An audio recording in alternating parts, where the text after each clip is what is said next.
มาตุโปสกชาดกว่าด้วยพญาช้างผู้เลี้ยงมารดาพระไตรปิฎกอรรถกถามาตุโปสกชาดกพระศาสดาเมื่อประทับอยู่ในพระเจตวันมหาวิหารทรงปรารภภิกษุผู้เลี้ยงมารดาจึงตรัสพระธรรมเทศนานี้มีคำเริ่มต้นว่า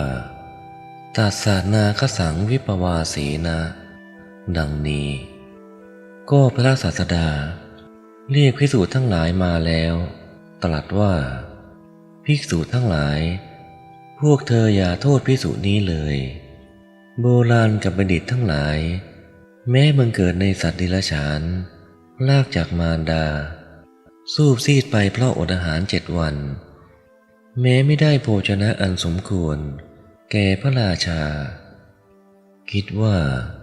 พวกเราเว้นจากมารดาเสียจักไม่ได้บริโภคพอเห็นมารดาก็ยึดถือเอาอาหารดังนี้แล้วอันภิกษุทั้งหลายทูลอาราธนาจึงนำอดีตนิทานมาว่าในอดีตการเมื่อพระเจ้าพรหมทัตสวยราชสมบัติในกรุงพาราณสีครั้งนั้นพระโพธิสัตว์บังเกิดในกำเนิดช้างในหิมวันตประเทศได้เป็นสัตว์เผือกปลอดมีรูปงามน่าชมน่าเลื่อมใสสมบูรณ์ด้วยลักษณะกระทำความเจริญโดยลำดับมีช้าง80,000 เชือกเป็นบริวารส่วนมารดาของท่านเป็นช้างตาบอดแต่ท่านได้ให้ผลไม้มีรสอร่อยแก่ช้างทั้งหลายแล้วส่งไปยังสำนักของมารดาช้างทั้งหลายไม่ได้ให้แก่มารดาเลยเคี้ยวกินด้วยตนเองท่านกำหนดรู้เรื่องนั้นคิดว่าเราจักละโขงแล้วเลี้ยงแต่มารดาเท่านั้นครั้นถึงส่วนแห่งราตรีเมื่อช้างเหล่าอื่นไม่รู้อยู่จึงพามารดาไปยังเชิงเขาชื่อว่าจันโทรณะแล้วพักมารดาไว้ที่ถ้ำแห่งภูเขาซึ่งอยู่ติดแถบอีกข้างหนึ่งแล้วเลี้ยงดูลำดับนั้นพรานภัยชาวกรุงพาราณสีคนหนึ่งเป็นคนหลงทางเมื่อไม่อาจกำหนดทิศได้จึงร้องไห้ด้วยเสียงอันดังลั่นพระโพธิสัตว์ได้ยินเสียงของพรานไพรนั้นคิดว่าบุรุษนี้เป็นคนไร้ที่พึ่งข้อที่เขาพึงพินาศไปในที่นี้เมื่อเรายังอยู่ไม่สมควรแก่เราเลยดังนี้แล้วจึงไปหาเธอเห็นเธอกำลังหนีไปด้วยความกลัว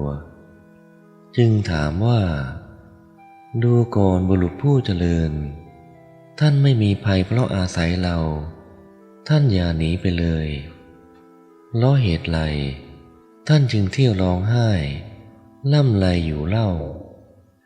เมื่อเขากล่าวว่าข้าแต่นายกระผมเป็นคนหลงทางวันนี้เป็นวันที่7สำหรับผมจึงกล่าวว่า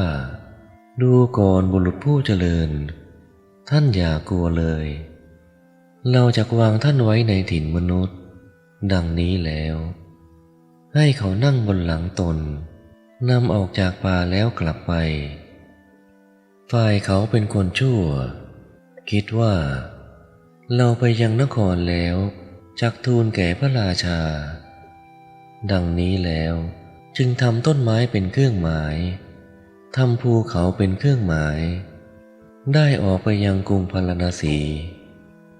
ในการนั้นช้างมงคลของพระราชาได้ทำกาละไปพระราชาตรัสสั่งให้ตีกลองร้องประกาศว่าถ้าใครๆเห็นช้างตัวที่เหมาะ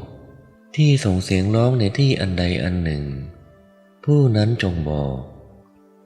บุรุษนั้นเข้าไปเฝ้าพระราชาแล้วทูลว่าข้าแต่สมมุติเทพข้าพระองค์ได้เห็นช้างเผือก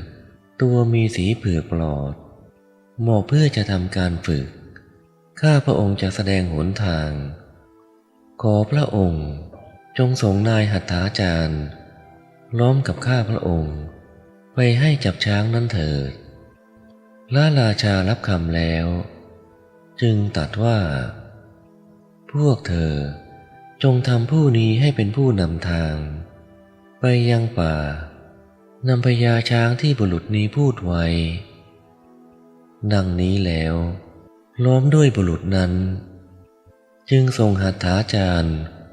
ล้อมด้วยบริวารเป็นอันมากนายหัตถาจารย์ไปกับบุรุษนั้น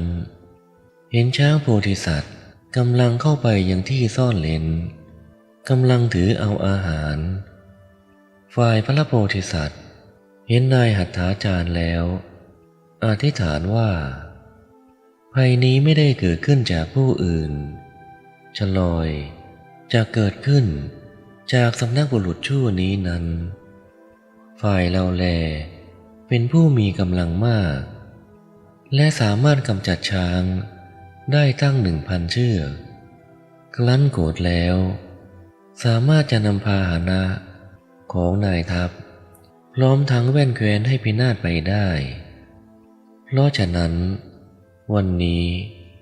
เขาเอาหอกตอกศีรษะเราก็ไม่โกรธดังนี้แล้วได้ยืนนิ่งเฉยนายหัตถาจารย์ลงสู่สระปทุมเห็นความสมบูรณ์แห่งลักษณะของพระโพธิสัตว์นั้นจึงกล่าวว่ามาเถอะพ่อแล้วจับงวงอันเสมือนกับพวงเงินในวันที่7จึงถึงกรุงพาราณสีฝ่ายมารดาพระโพธิสัตว์เมื่อบุตรยังไม่มาจึงคร่ำครวญว่าฉลอยว่าพระราชาและอมาตย์ของพระราชานำเอาบุตรของเราไปบัดนี้หมู่ป่าไม้นี้จักเจริญเพราะอยู่ปราศจากช้างนั้นดังนี้จึงได้กล่าวคาถา2 คาถาว่าไม้อ้อยช้างไม้มูกมันไม้ช้างหนาวหญ้างวงช้างข้าวฟ่างและลูกเดือยงอกงามขึ้นแล้วและพญาช้างนั้นพลัดพรากไปอันหนึ่งต้นกนิกาทั้งหลายที่เชิงเขาก็เผล็ดดอกบานพระราชาหรือพระราชกุมารประทับนั่งบนคอช้างใดซึ่งไม่มีความสะดุ้งย่อมกำจัดเสียซึ่งปัจจามิตรทั้งหลายอิสระชนผู้ประดับด้วยอาภรณ์อันงดงามผู้หนึ่งย่อมเลี้ยงดูพญาช้างนั้นด้วยก้อนข้าวฝ่ายนายหัตถาจารย์ดำเนินไปในระหว่างทางส่งสารไปถึงพระราชาพระราชาตรัสสั่งให้ตกแต่งพระนครฝ่ายนายหัตถาจารย์นำพระโพธิสัตว์ที่เขาประพรมด้วยของหอมประดับตกแต่งเข้าไปยังโรงช้างให้ล้อมด้วยม่านอันวิจิตรให้ผูกเพดานอันวิจิตรไว้ข้างบนแล้วให้กราบทูลแด่พระราชาพระราชาทรงนำโภชนะมีรสอันเลิศต่างๆมาให้แก่พระโพธิสัตว์พระโพธิสัตว์คิดว่าเราเว้นมารดาเสียจักไม่ยอมรับอาหารดังนี้แล้วจึงไม่รับอาหารลำดับนั้นพระราชาเมื่อจะทรงอ้อนวอนพระโพธิสัตว์จึงตัดคาถาที่3ว่าดูก่อนพญาช้างตัวประเสริฐเชิญพ่อรับเอาคำข้าวเถิดอย่าได้พ่ายผอมเลยราชกิจมีเป็นอันมากท่านจักต้องทำราชกิจเหล่านั้นพระโพธิสัตว์ได้ฟังดังนั้นจึงกล่าวคาถาที่4ว่านางช้างนั้นเป็นกำพร้า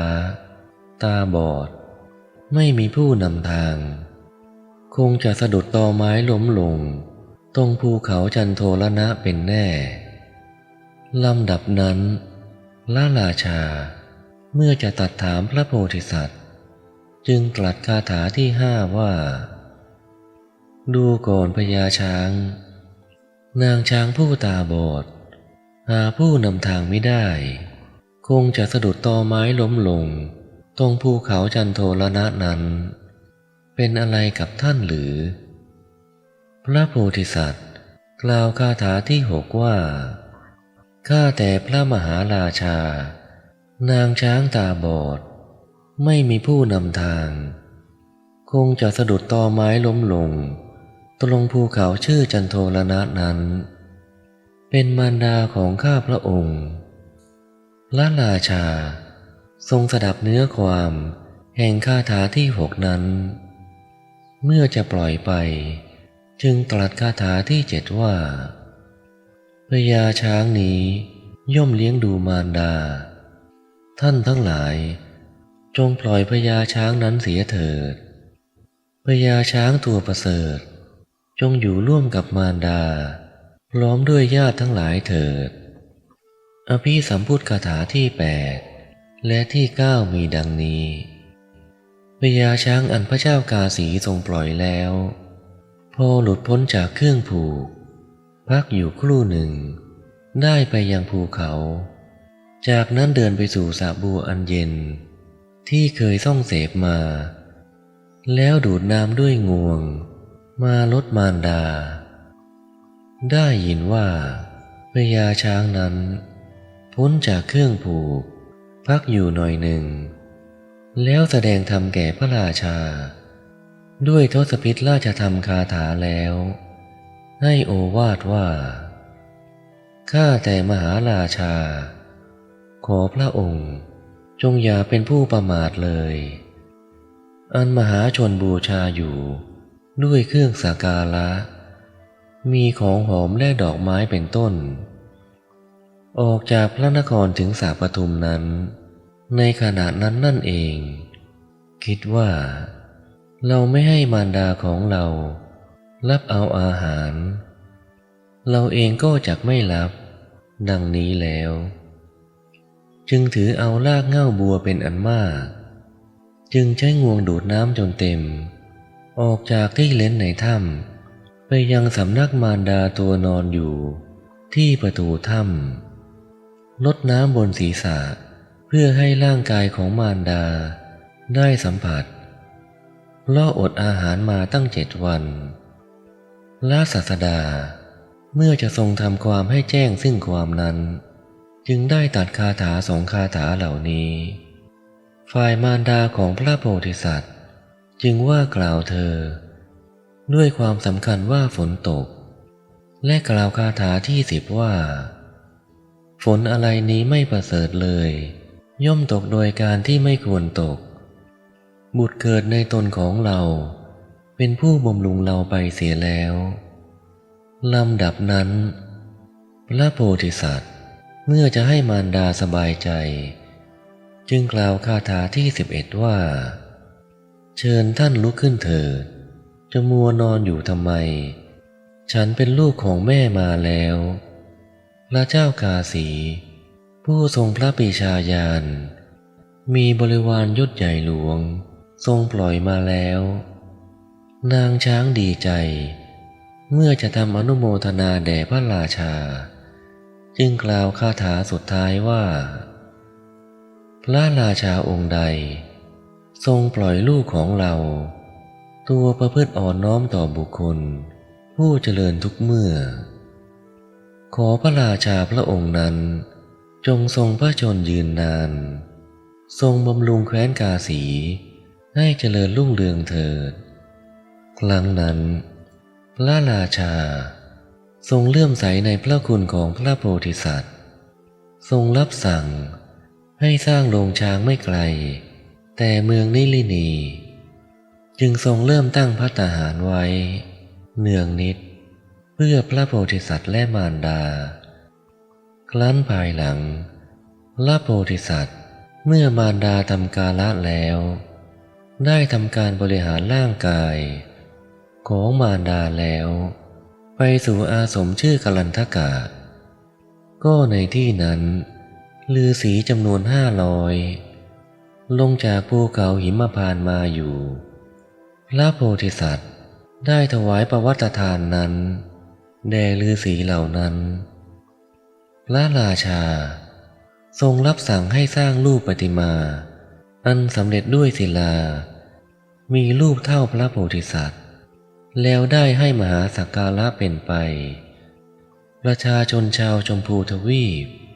ประชุมกันเป็นประจำปีได้ทำการฉลองช้าง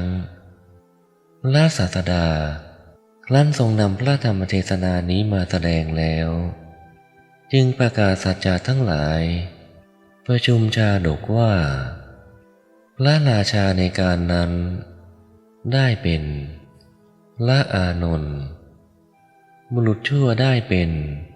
พระเทวทัตนายหัตถาจารย์ได้เป็นพระสารีบุตรนางช้างนั้นได้เป็นพระนางมหามายาเทวีส่วนช้างเชือกประเสริฐซึ่งเลี้ยงดูมารดาคือเราตถาคตชะนี้แล